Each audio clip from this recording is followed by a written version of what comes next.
L'homme paralysé avait perdu sa détermination. C'était comme ça depuis longtemps. Il espérait un miracle surnaturel. Tout avait échoué. Ses espoirs étaient finis. C'est juste que vous ne savez pas à quel point c'est difficile, ma situation, ce dont j'ai besoin pour être en bonne santé, les choses que je dois réparer dans ma vie et qui sont brisées. Nous nous excusons auprès de Jésus. Jésus ne l'a pas grondé. Où est ta foi? Seul, levez-vous et marchez. L'impossible. Levez-vous et marchez. 38 ans et maintenant avec seulement sa parole. Le lit, allongé depuis son lit dans son état de paralysie. Pourquoi avait-il un lit? Un lit bébé, mère. Si je devais être sur un sol dur, j'avais besoin de quelque chose pour être plus à l'aise.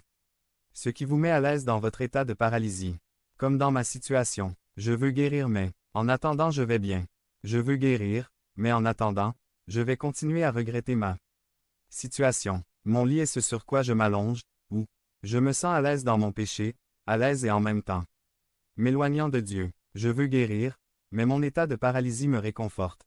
Lève-toi et prends ton lit, prends ta croix et suis-moi. Je mens dans mes regrets, dans mon chagrin, dans ma situation, mes faiblesses.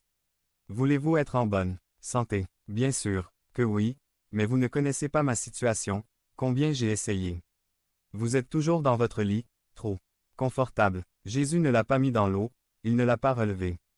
L'homme a peut-être pensé que Jésus allait le ramasser.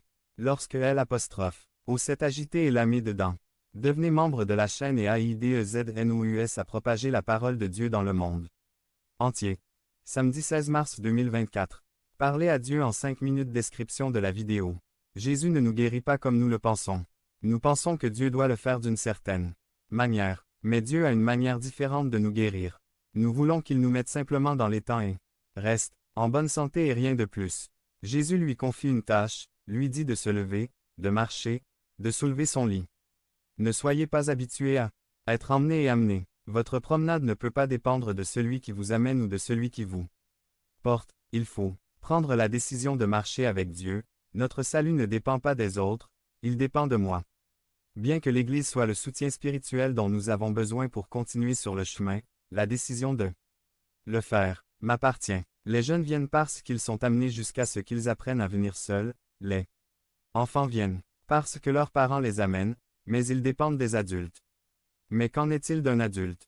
Oui, il y a des difficultés, des problèmes. Je comprends votre histoire et aujourd'hui je veux vous apporter la guérison. Vous êtes ici parce que vous cherchez la guérison et que le Christ vous l'offre. Levez-vous, prenez votre lit et marchez. Ne présentons pas de raison pour ne pas nous arrêter. Aujourd'hui est un nouveau jour. L'Église. Comment en sommes-nous avec